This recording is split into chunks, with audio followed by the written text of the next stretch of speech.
Hello, Assalamualaikum guys, apa khabar? Salam sejahtera.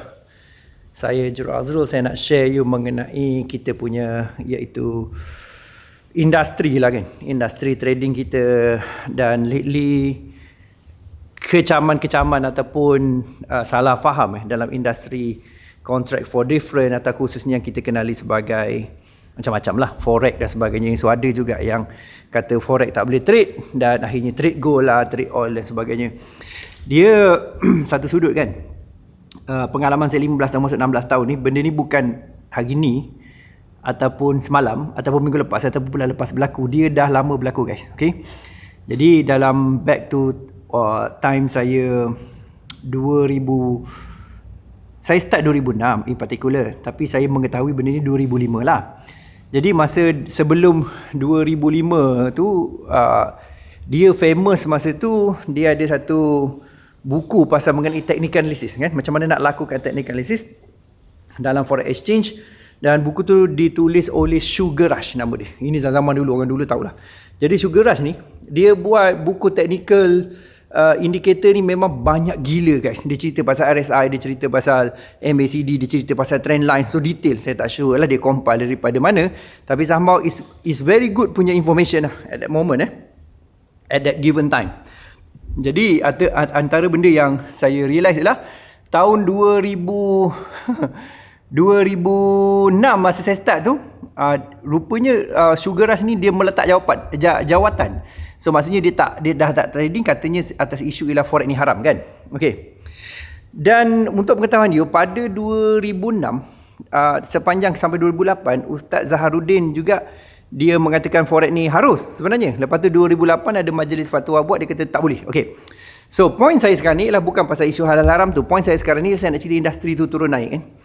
Jadi sekarang ni yang duk fight tu Ustaz Dasuki je lah kan. Jadi ramai juga mengatakan, iaitu Ustaz Dasuki kata mesti dalam bentuk muamalat, kita ada proses jual beli, ada governance, dan juga iaitu ada apa tu boleh kata satu sudut tu boleh kata ada ni lah, kira macam kira akad ada, governance ada. So should be fine. Yang paling penting ialah ada ilmu untuk trading tu. Okay. Jadi dalam perjalanan tu juga, pada masa sama juga, kalau you tengok isu yang berlaku selain daripada tu ialah isu scam. Guys, isu scam. Kalau tahun 2005 khususnya sehingga 2008 secara khususnya, banyak scam. Bukan 2005-2008, 2002 sebenarnya, in fact, ataupun 2004 macam tu, pergi ke 2007, high yield investment program. Masa tu ada auto serve lah. Auto serve antara yang mula-mula lah, untuk dia panggil untuk periklanan. So you bayar certain duit dan you akan dapat certain commission lah. Dia panggil auto serve. Lepas tu dia adalah masa tu saya tak sure ada Geneva ke tak lagi masa tu. Oh ni Swiss Cash. Okay, Swiss Cash. Lepas Swiss Cash tu ada AMF, ada yang saya ingat lah AB Fund, apa benda fund semua macam-macam lah. Ada Ceramic Gold lah. Jadi masa zaman tu ialah zaman e-gold, zaman Marketiva, zaman masa mula-mula e-bullion dikeluarkan. Jadi itu yang saya perasan lah. Jadi apa yang saya nak highlight pada you sebenarnya guys, iaitu mengenai satu sudut, iaitu apa yang berlaku dalam kita punya industri guys. Jadi baru-baru ni pula kita tahu Octafact contohnya disenarai hitamkan, broker lah pula kan, disenarai hitamkan di dalam iaitu watchlist dalam watchlist untuk Security Commission.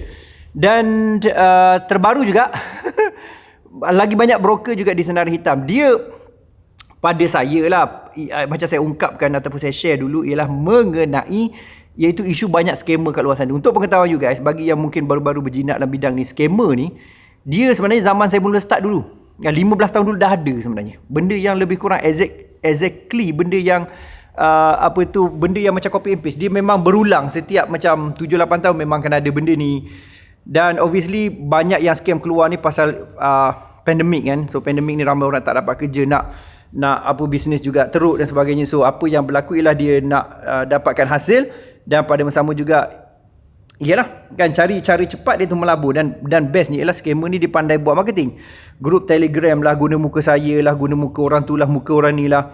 Dan dia berjaya menipu daya dengan cara ialah tunjukkan bukti-bukti dalam grup Telegram tersebut, secara khususnya dia pakai grup Telegram sekarang guys. Dia tunjuk bukti orang dah bank in dah dapat, alhamdulillah, so call, terima kasih, boleh bayar bil, boleh bayar sekolah anak, boleh bawa family pergi makan dan sebagainya. Sedangkan benda tu totally scam.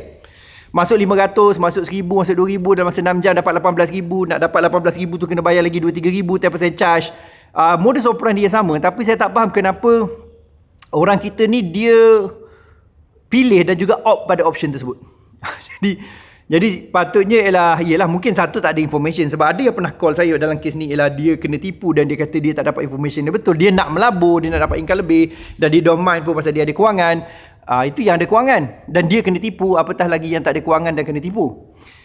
Dan paling best juga, saya adalah salah seorang speaker dalam Traders Fair, dan sekali dengan Traders Fair pun dah tak boleh nak jalan, disebabkan oleh scammer-scammer ni lah. Dan juga pada mereka-mereka yang masih lagi tidak berpuas hati dengan iaitu grup-grup yang menjalankan forex trading, grup-grup ataupun macam saya mengakui saya ni forex trading ni sejak 15 tahun lagi dulu sebenarnya. Jadi tapi bukanlah saya bongok sangat menyembah forex trading tu. Saya ni ialah trade semua kripto ataupun indeks ataupun gold, oil ataupun stok sendiri. Jadi bukan isu saya, sebab more on kalau you perasan ROATT ialah kita fokus pada technical analysis, risk management, kan? Kita fokus pada psikologi, filosofi and belief. Dan itu yang kita fokuskan compact daripada yang luar. Jadi instrumen tu kita boleh trade pelbagai, bukan masalah dia. Beza dia ialah mungkin ekosistem. Apa saya masukkan ekosistem?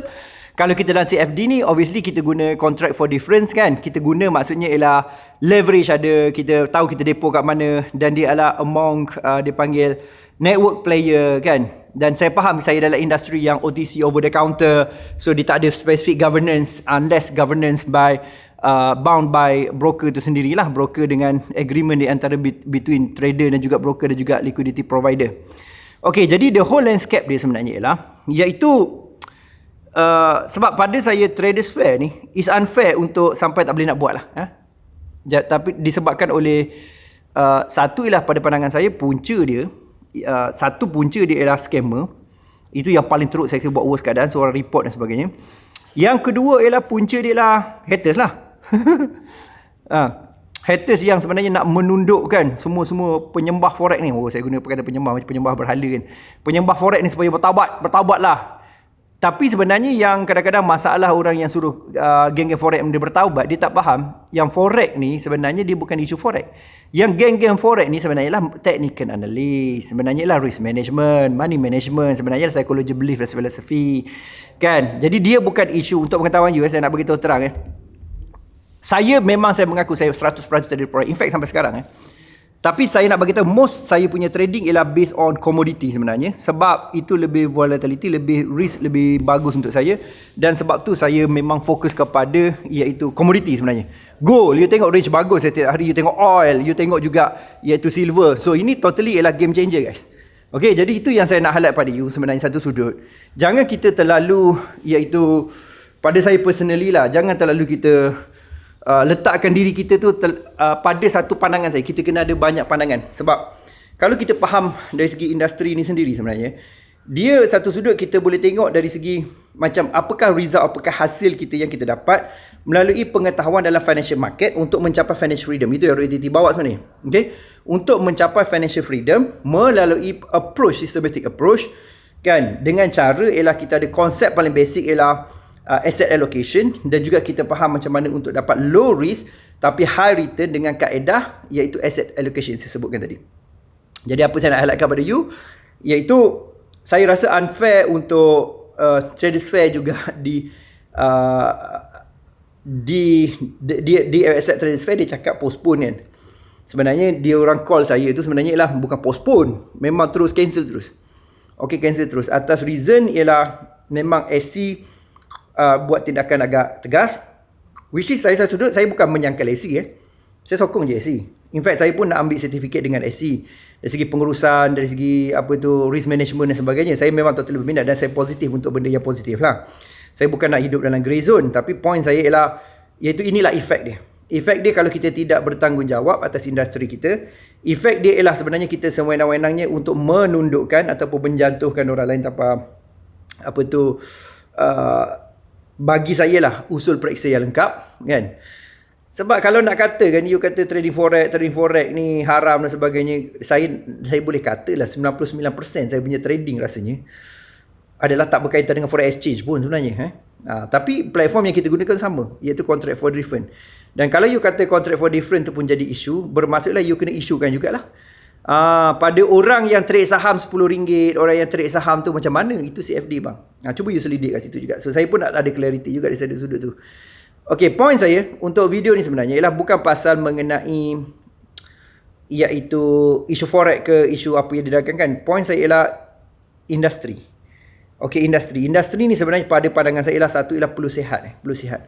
Sihat tu maksudnya lah kita kena ada win-win situation dari segi kita ni retail trader kepada broker kepada retail trader, dan juga ialah ekosistem yang sewaktu dengan dia mungkin ada local deposit ataupun ada yang jadi IB kan, supaya semua being fair. Sebab industri ni memang ada nak tak nak pun.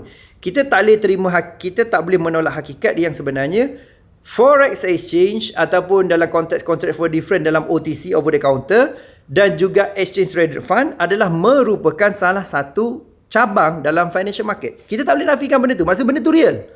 Kan, benda tu bukan scam guys. Benda tu real. Benda tu memang real. You study apa itu financial market. Dia ada 4 bahagian guys. Okay, 4 bahagian. Yang dalam fokusnya, saya ada juga di bahagian lain, tapi main fokus saya dalam selain daripada capital market ataupun yang lain-lain, ialah kita berada di dalam, ialah dipanggil organization ataupun organized structure. Dalam bentuk satu ialah exchange traded fund, satu lagi ialah over the counter. Jadi kadang-kadang pada saya lah, orang yang nak hentam, orang yang nak jatuhkan sebagainya, kadang-kadang kena ada pengetahuan juga. Jangan pakai hentam sekadar melepas batuk di tangga ataupun hanya dengar semata-mata cakap orang, dan kemudian kita pun membuat justification tentang benda yang kita tak ada solid clarity ataupun kita solid foundation untuk apa yang kita cakapkan guys.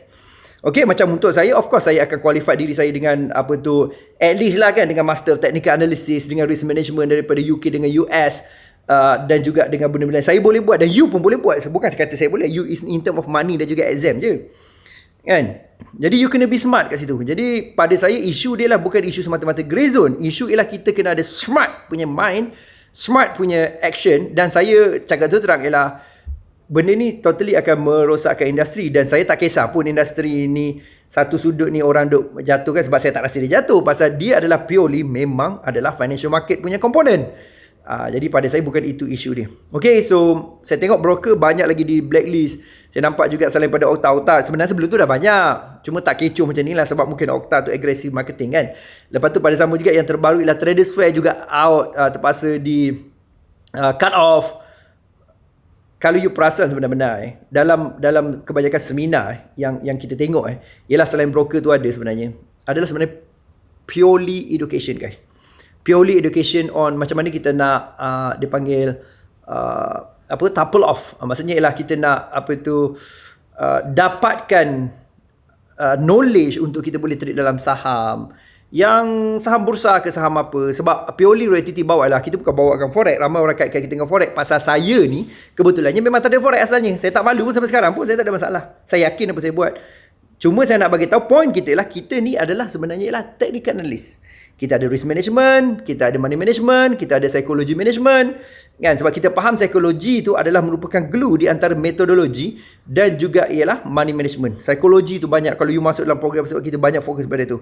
Dan apa yang you belajar you boleh apply dalam FCPO ke. Saya akan tunjukkan datang dalam saham yang you own, yang you beli kan, dengan satu unit, dengan 100 unit kan. Mana ada satu unit lah, 100 unit ataupun 1000 unit, dia ada minimum requirement kan. Jadi itu yang saya nak share pada you hari ni lah. Tapi saya personally lah, saya terkilat lah dengan sikap banyak pihak sebenarnya. Tapi saya tak adalah merungut. Saya lebih kepada macam buat apa yang patut saya buat dengan tim saya dan juga komuniti saya bina. Satu ialah sikap haters yang mengambil kesempatan merosakkan industri. Saham pun dicuba rosakkan juga sebenarnya. Bukan saja semata-mata industri over the counter ataupun exchange traded fund ni. Yang kedua juga ialah mengenai apa yang terkilan juga ialah mengenai yang tidak sihat trader ni sendiri. Cuba kalahkan broker, rogol broker, full margin broker, sedangkan broker perlukan cash flow untuk healthykan industri ini sebagainya. Saya tak nak jelaskan benda tu sekarang, tapi saya akan jelaskan datang.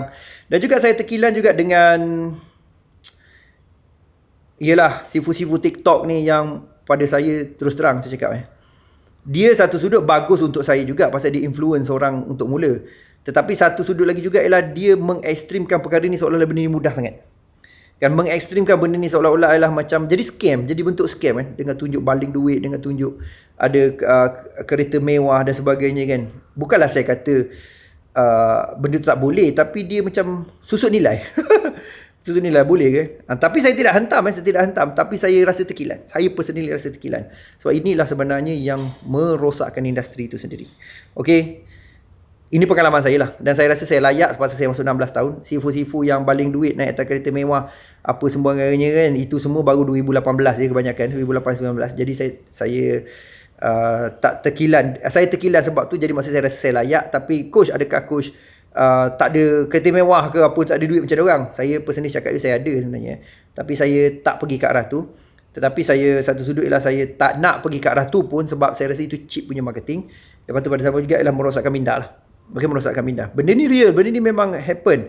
Benda ni memang boleh dapat duit. Benda ni memang ialah the true story, memang ada kat sini. Tapi apa yang berlaku ialah pemikiran, culture. Apa yang berlaku ialah sebenarnya ialah awareness. Macam mana kita nak get better dalam industri kita, macam mana kita nak get better dalam ekosistem kita, macam mana kita nak give more pada orang, dan orang juga boleh juga deliver kan pada kita dari segi sudut inspirasi dan juga aspirasi kan. Dia impikan satu benda nak jadi macam mana, dan dia juga boleh tunjukkan dia juga berjaya dan bagi inspirasi pada orang lain.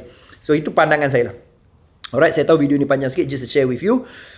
Dan macam biasa, Royalty masih teruskan selama-lamanya. Okay, selagi hayat di kandung badan. Jadi saya akan share pada you untuk pelbagai lagi. Setiap hari ada analisis, ada juga iaitu live training, ada juga live trading, dan juga dalam membership kita masih jalan untuk mentorship punya program. Kita ada workshop, Financial Freedom Bootcamp. Dan insyaAllah you akan faham macam mana untuk grow jangka masa panjang benda ni. Tapi paling penting ialah you kena know the right person, know the right network, dan ada awareness yang betul lah. Maksudnya ada direction yang betul. Macam saya tekankan, nombor satu, you kena ada direction guys. Sebab tu you kena particular siapa you follow. Kena ada direction sebab clarity precedes mastery guys. Okay, nombor dua, you kena ada iaitu capital. Kan, kalau tak ada capital macam mana nak buat, kalau ada capital macam mana nak buat. Yang tiga ialah skill set. Jadi saya sedang kongsikan you benda ni lah. Alright, jumpa lagi guys. Jumpa lagi. Thank you so much. Komen bawah you apa yang berlaku pada industri dan macam mana kita nak get better dalam industri. Dan thank you so much kita, walaupun kita tak tunjuk seksi, tak tunjukkan ialah boleh flip account 50 jadi 40 juta satu malam pun, ramai juga masih sokong Royal TT. Iyalah, kita 70,000 lebih subscriber tanpa sebarang iklan, tanpa sebarang momokan baling duit ke balut kereta ke sebagainya kan. rap kereta tapi kita juga berjaya untuk orang yang betul-betul fokus dan tahu benda ni realistik, pasal you set you punya objektif ke arah yang realistik dan bukannya ialah fantasi semata-mata. Okey, jumpa lagi. Please komen bawah ni apa pandangan pasal industri dan apa yang kita boleh buat untuk kita make it industri ni lagi grow bigger dengan healthy. Alright, jumpa lagi guys.